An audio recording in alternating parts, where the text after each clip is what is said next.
গুনাহগার ভয় নাহি আর মাফি নিবার, আজকে মহাদিন এসেছেন সেই মুহাম্মদ মুস্তাফা ওই রাসূলে করিম।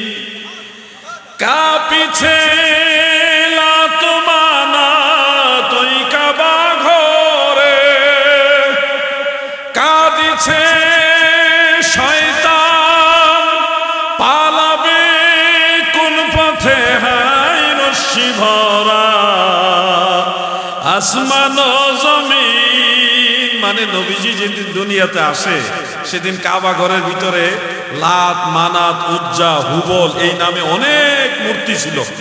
360টা মূর্তি।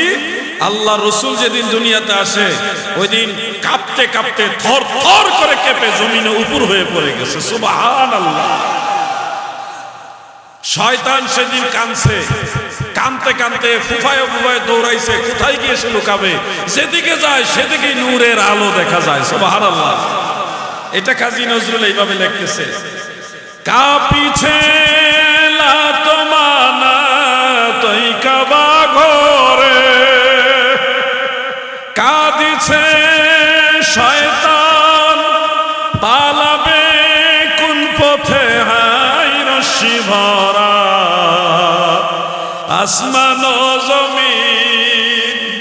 ও ভাই, নবীর মিলাদের দিনে 2-3টা বাতি লাগাইছে, মরিচ বাতি। আপনি কত কষ্ট পাইছেন? হ্যাঁ, বেদাত করে ফেলছি, অপচয় করে ফেলছি। আপনি দেখেন, আপনি তো শুধু মরিচ বাতি কয়েকটা দেখলেন। এই মরিচ বাতিগুলি আল্লাহ রসুলের ভালোবাসা নিয়ে লাগাইছে। আল্লাহ তাআলা নবীজির বেলাদাতের দিবসে 7 আসমান 7 জমিন নূরে মুহাম্মাদি দিয়ে আলোকিত করছে।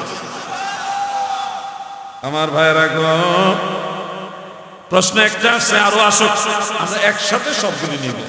প্রশ্ন করলে রাগ করব না, কমিটি আপনাদের অপমান করবে না, আপনাদেরকে সম্মান করে সুযোগ দিবে। কিন্তু আমরা মুসলমানে বিভেদ চাই না, এটা হলো আমাদের দাবি। আপনার প্রশ্নের পিছনে যদি এমন উদ্দেশ্য থাকে যে আমরা মুসলমানের মধ্যে মারামারি লাগাইবেন, ওই রকম প্রশ্ন আমরা চাই না। যদি আপনি প্রশ্ন করতে চান যে আমরা একটা মাসালা শিখবো, এই জিনিসটা জানবো, জানার নিয়তে, তাহলে আপনি আসেন। আমি আপনার ভাই, আপনি আমার ভাই, আমরা সবাই এক নবীর উম্মত, এক ধর্মের অনুসারী, এক কোরআনের অনুসারী, ঠিক কিনা বলেন? ঝগড়া করতে আমরা পারবো না, এটা আমরা কাজ, ওই কাজ আমাদের না। আপনি আসলে আমরা বিরিয়ানি খাওয়াবো, জিলাপি খাওয়াবো, খিচুড়ি খাওয়াবো, না পারলে না খাওয়াইলো দুইটা ভালো কথা বলে দেবো, দোয়া করে দেবো, কিন্তু আপনার এর সাথে মারামারি করা আমাদের কাজ না।